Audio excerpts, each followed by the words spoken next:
네, 반갑습니다. 오늘은 2019년 10월 30일 수요일입니다. 지금 저녁 7시 50분이 막 지나고 있네요. 이제 10월도 하루밖에 남질 않았습니다. 이제 서서히 한 해의 준비들 하고 계신지 모르겠습니다. 자, 오늘은 제격에 대해서 함께 또 공부해보는 시간을 갖도록 하겠습니다. 여기 보시면은 제격까지는 좋은데, 그죠? 제격까지는 좋은데 옆에 보면은 봉급제 이게 있거든요. 이 급자가 이거 위협한다, 으르다 뭐 이런 의미를 가지고도 있습니다. 이게 과연 맞는지 아니면은 빼앗는 것이 맞는지 이것도 한번 살펴볼 필요가 있다라고 저는 생각을 합니다.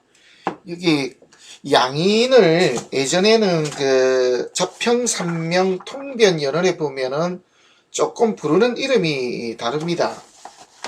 뭐라고 나와 있냐면요. 여기에 우리가 일반적으로 아는 거, 양인은 바로 나와 있습니다.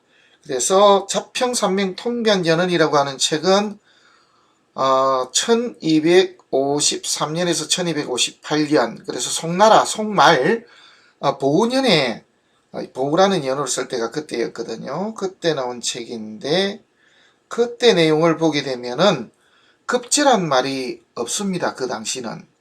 그러면은 송대에는 이 쓰이지 않던 용어가 이렇게 후대에 오면서 명대나 이렇게 명대 정도에 와서 이게 이 급제란 말이 쓰이지 않았는가 하는 그런 추측도 한번 해봅니다.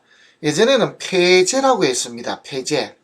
폐자는 우리 지금 성패할 때 폐자입니다. 그래서 이 급제란 말은 없고 그냥 이렇게 폐제라는 말로 이렇게 대신되어 있거든요. 양에는 같이 붙어 있는데 이러한 내용으로 되어 있었다라는 거 이것도 알고 넘어가면 되겠습니다. 그래서 이제 재물이 패배했다, 재물을 깨트려 먹었다, 뭐 이런 의미가 되겠죠.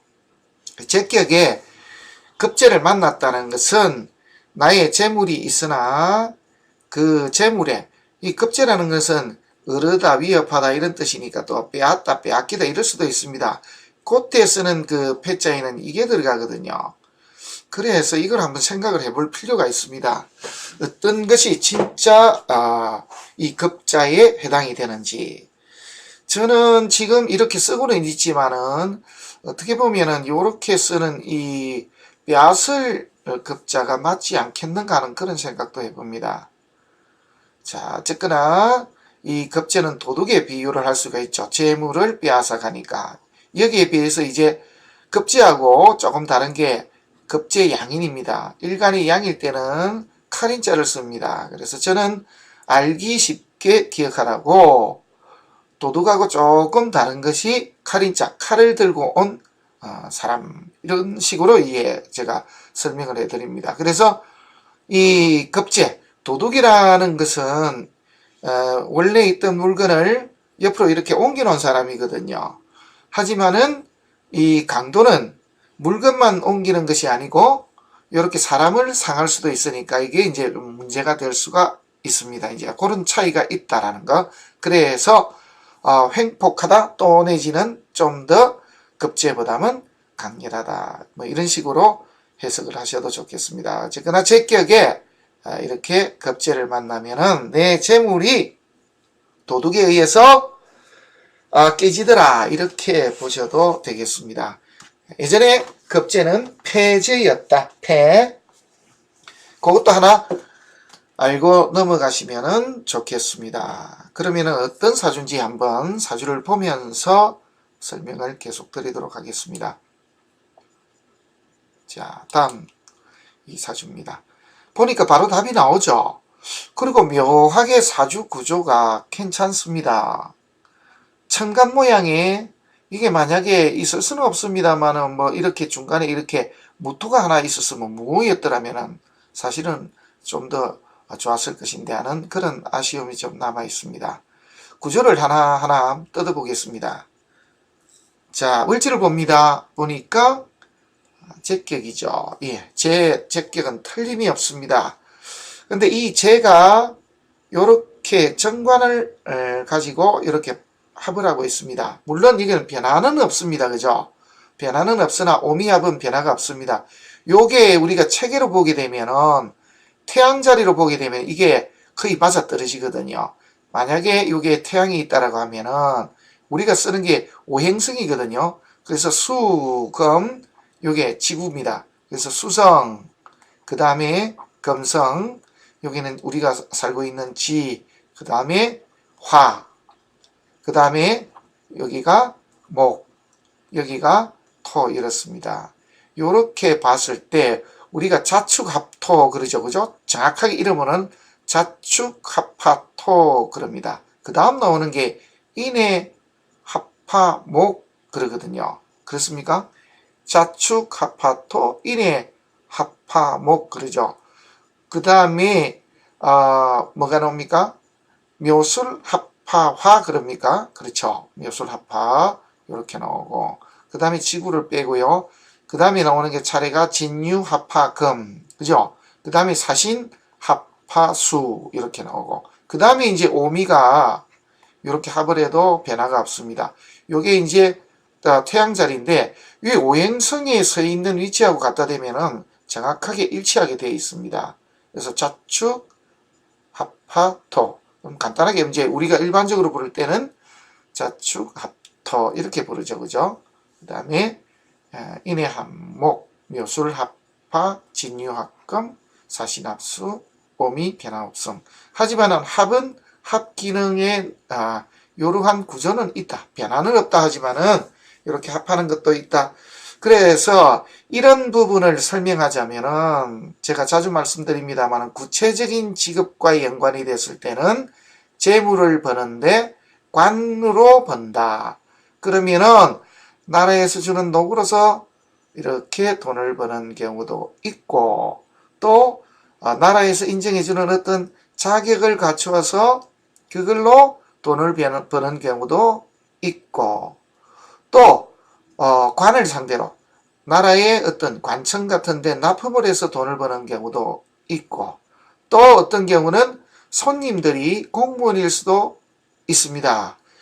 그 다음에 돈을 버는데 메이커로서 돈을 번다. 그래서 메이커 있는 것, 그래서 이름이나 지명도 그죠? 있는 그러한 회사의 물건을 가지고 돈을 버는 사람이다. 뭐 이런 식으로 이야기를 할 수가 있습니다. 천간에 뜬 걸 보면 이렇게 제가 떴습니다. 그죠? 천간에 뜬 것은 다 떴습니다. 그래서 제격이면은 틀림이었고 이 사람이 알게 모르게 돈을 버는데 나라나 국가에서 운영하는 것 또 내지는 공무원을 상대로 하든지 또 어떤 경우에서는 괜찮은 남자 또 내지는 남편을 이용하든지 해서 돈을 벌 수도 있다. 그래서 이런 의미로 해석이 됩니다. 어쨌거나 천간에 뜬 용신은 이렇게 관이 재가 되겠습니다. 그러면은 당연히 이것이 병이 되겠죠. 왜? 급제 양인. 이사주가 뜬 것이 급제는 급제인데 일간이 양이기 때문에 급제 양인이 천간에 투출한 그런 사주입니다. 그래서 이것이 이 개수 이것이 병이 됩니다. 그래서 인덕이 없는 사주 뭐 이렇게 이야기해도 이상이 없겠죠. 그 다음에 지지를 보게 되면은 부모 덕도 있고 조상 덕도 있고 또 하나는 제기역 폐인이니까 남편 덕도 있고 또 하나는 상관이니까 제기역의 상관이니까 자식 덕도 있을 수도 있다 이렇게 봅니다. 오미합이고 우리가 암합이라는 게 순수하게 남아있는 게 요거 하나만 남아있죠. 뭐냐 그러면은 묘신 암합인데 묘중에 을목과 신중에 경금이 요렇게 어두우람자니까 어둡게 합하고 있다. 뭐 이런 식으로 이야기를 할 수가 있습니다. 자, 이러면 이야기는 다 됐습니다.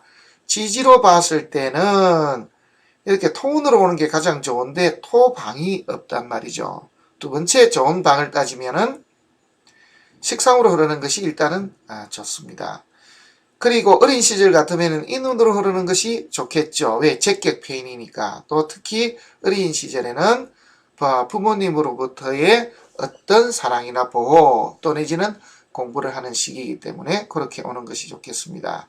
그래서 이분은 살아온 시기로 봤을 때는 어린 시절까지는 문제가 전혀 없다가 나이가 들면서 이제 좀 문제가 생기기 시작했던 그런 분이 되는데요. 아주 날씬하고 정말 보기 드문 미인. 그래서 애부터 그러니까 남자가 끊임없이 남자가 들어오는 그런 여자다 이렇게 보셔도 되겠네요. 그리고 남자가 아주 많이 들어오는데 모든 조건을 제 돈과 연관시켜서 보는 사람 이런 뜻이 되겠습니다. 그리고 여기에 보면은 요런 정도는 돼 있는데 잘 보십시오. 일간의 뿌리가 일지에 있거든요. 배우자궁에 있습니다. 그래서 배우자에 의지하려고 한다 이런 말도 되는데요. 여기에서 올라온 것이 개수거든요. 병의 뿌리가 또 어디서 올라오느냐 하면은 일지 배우자궁에서 올라왔습니다. 배우자에 의지하려고 지내려고 하지만은 배우자를 얻으면은 반드시 병이 도진다. 이렇게 볼 수도 있겠죠. 자, 그러면은 운의 흐름을 한번 보도록 하겠습니다. 제격인데 천연에 관이 들어왔습니다. 그리고 천간에 제가 떴죠. 여기까지 문제가 없습니다. 두 번째로 10대, 20대, 30대 이렇게 흘러가는 운이 서방 금운으로 흐릅니다. 그럼 제격 페인이라. 그래서 부모덕도 있고 학창시절에 공부도 잘하는데 참 좋은 거는 10대 때는 되게 좀 알아줄 정도. 그래서 학창시절 같으면은 무슨 장자리 같은 것도 하고 그렇게 잘 나가던 사람입니다. 그리고 20대 운 때도 보면은 천간에 정관이 뜨면 최고로 좋을 시기거든요. 그런데 이분이 이 20대에 이렇게 한번 혼인을 하고는 1년 만에 그냥 다 깨지고 말았습니다.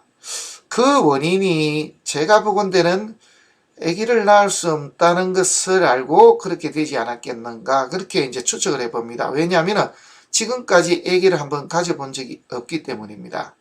자, 내용을 한번 보시겠습니다. 왜 그렇게 볼 수도 있느냐 하면은요. 요렇게 보면은 상관이 하나가 있는데 상관 옆에 요게 신금이 금기운이 하나 딱 이렇게 서 있습니다.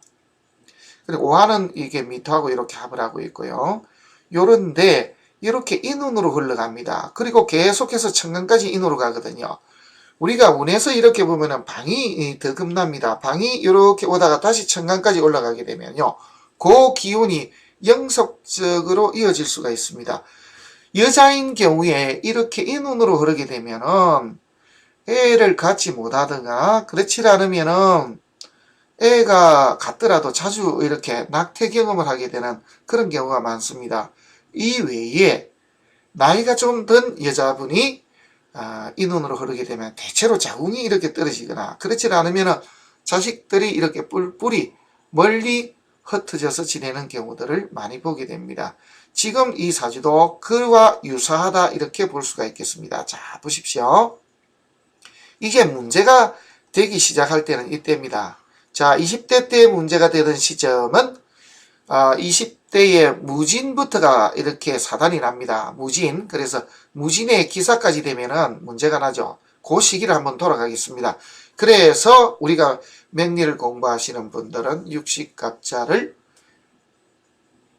외워둬야 된다라는 이야기를 제가 수시로 합니다. 자, 올해가 50세치죠. 그러면은 10년 전으로 돌아가게 되면은 기축년이 됩니다.